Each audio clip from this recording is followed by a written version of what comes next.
Bueno, pues vamos a ir terminando ya los apuntes de Marx. Mirad, a esas tres etapas que hemos visto, el modo de producción burgués, perdón, el modo de producción esclavista, el modo de producción feudal y el modo de producción burgués, dice el marxismo que le seguirían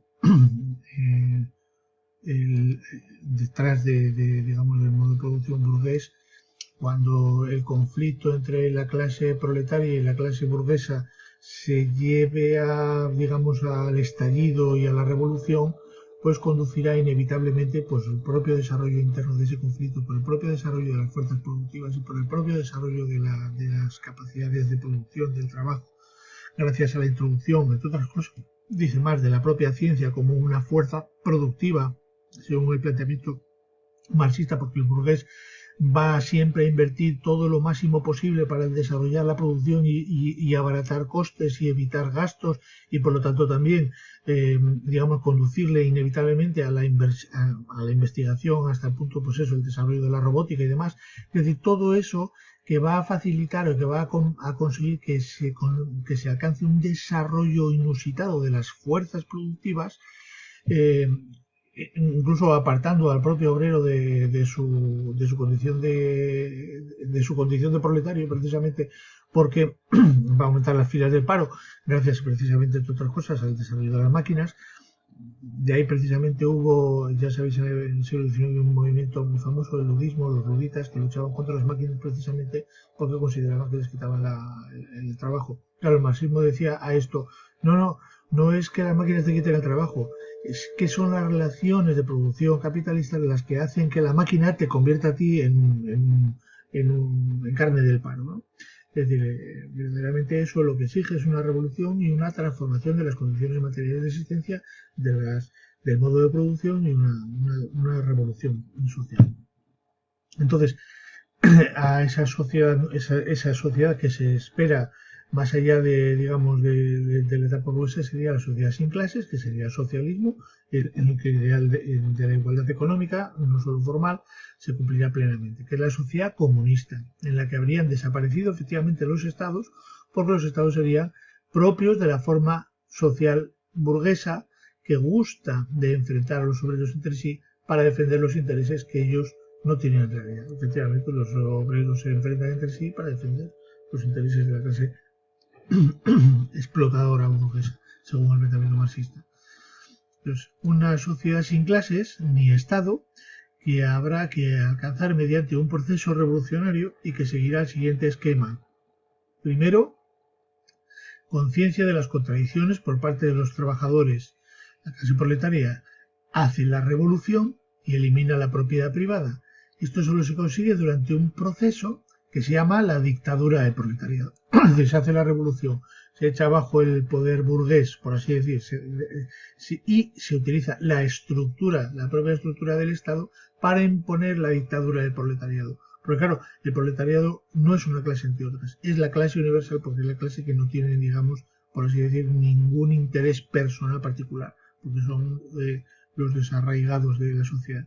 Por lo tanto, los proletarios son una clase social que es una parte del todo, pero que está llamada, por así decir, a dominar el todo y a imponerse sobre el todo. Así que esa es la contradicción, pero es muy interesante porque lo que viene a decir aquí Marx es que el proletariado, a través de la dictadura del proletariado, lo que se consigue es la apropiación de la soberanía nacional. En el fondo es eso. Lo que pasa que, claro, supuestamente solo el proletariado puede hacerse con la soberanía nacional con el fin legítimo de eliminar el Estado. Esa es la idea. Acabará con los privilegios de todo tipo y modificará de manera adecuada la conciencia para conseguir de todos los hombres el reconocimiento de la igualdad inalienable entre todos ellos. Se supone que es a partir de la dictadura del proletariado, pero claro, el problema es que al final el señuelo de la igualdad final se convierte en el instrumento para la legitimación de un poder dictatorial en el que la soberanía nacional queda acaparada por el Partido Comunista, que es lo que pasó en la Unión Soviética. En el fondo, los totalitarismos que se llaman no sería más que la apropiación por parte de un partido, en este caso el Partido Comunista, de todo el poder, de tal manera que todos los que no pertenecen al partido, pero que sí pertenecen al Estado sobre el cual ejerce la soberanía el partido, pues están sometidos al partido como si fueran borregos, es decir, gente con la que puedes tratar de un modo absolutamente brutal, porque están fuera, digamos, del contexto de aquellos que se consideran legítimamente ostentadores de la soberanía nacional. Eso es lo que llevó en la Unión Soviética la práctica del esclavismo, en el contexto del archipiélago Gulag. Pero eso es así, es una realidad que no se puede ocultar. Recuerdo, por ejemplo, leyendo las memorias de Sájarov, pues prácticamente los científicos, como él, hicieron su trabajo en contextos o en lugares donde pues se les trataba prácticamente como esclavos del sistema. Entonces, ese es el problema, que el medio se convierte en un fin y el fin se convierte en un instrumento para legitimar un medio, que es la explotación. La explotación ahora ya de una estructura que se llama Estado, que se supone que es la representante de la clase proletaria. Con esto se evitará, decían los marxistas, definitivamente volver al pasado. Esta nueva etapa era la que Marx consideraba la etapa del comunismo, en la que Marx consideraba la verdadera historia del hombre. De manera que la historia previa sería la prehistoria del hombre. ¿Por qué? Porque en esa prehistoria el hombre no habría alcanzado su condición humana, porque habría estado sometido a la explotación y al proceso de explotación. El que explota y el que es explotado, ninguno de los dos se comporta como un verdadero hombre. El hombre surge de la eliminación de esas desigualdades y por lo tanto ahí empezaría verdaderamente la historia del hombre. Cuando al fin el Estado, la dictadura del proletariado, etcétera, dejen de ser necesarias y pueda construirse una sociedad socialista. Todo lo anterior es realmente para Marx la prehistoria de la humanidad. Entonces, claro, el problema es que la caída de la Unión Soviética, por ejemplo, pues demuestra que ese planteamiento fue un fracaso. Es decir, es así, es decir, la Revolución Soviética, donde se alcanzó la dictadura del proletariado, en fin, aquello no tiró hacia la desaparición de los estados. Ellos pretendían extender la revolución a todo el mundo y hicieron todo lo posible por hacerlo, pero su procedimiento era como el procedimiento de cualquier otro estado, es decir, un procedimiento de imperialismo. Es decir, la Unión Soviética se comportó como un imperio con sus características como diferentes a las del imperio a lo mejor estadounidense, pero en el fondo trataron de imponer sus modos de interpretación de la realidad y organización política en otros países, metiendo dinero, armamento, etcétera, etcétera. Es decir, que hicieron pues como todos los demás. Otra cosa es que los resultados sean los mismos y ya sabemos que no todos los imperios proceden de la misma manera. Es igual que ahora con el caso de China y el caso de Estados Unidos.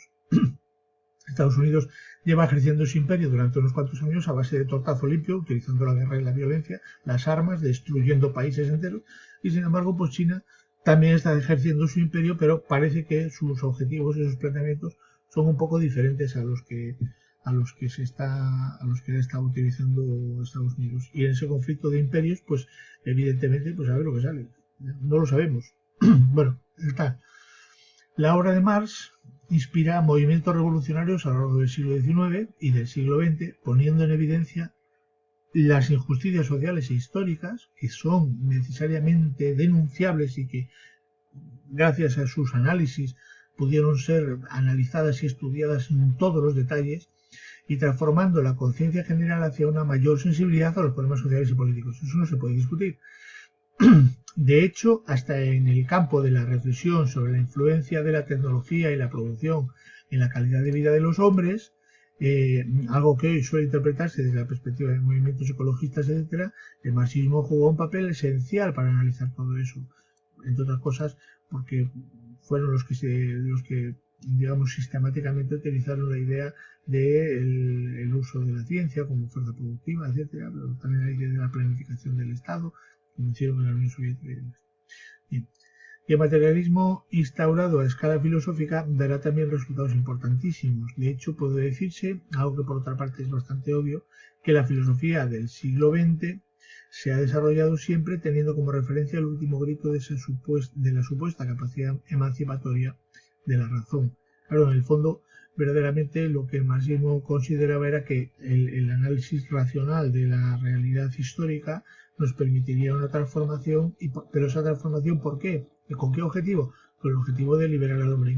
¿En qué consiste esa liberación? Fundamentalmente, como hemos visto, en la liberación de su conciencia, es decir, el hombre vive alienado, tiene una conciencia alienada por las condiciones materiales de existencia. Por lo tanto, solo es posible limpiar o purificar o despejar esa conciencia, esa falsa conciencia, si hacemos una revolución de tal manera que cambiando las condiciones materiales de existencia, esa conciencia pueda ser una conciencia plenamente humana. Es decir, no es posible, como pretendían los ilustrados, mediante la educación emancipar al hombre, porque hay que emanciparlo de las condiciones materiales de existencia que legitiman su explotación y las diferencias sociales.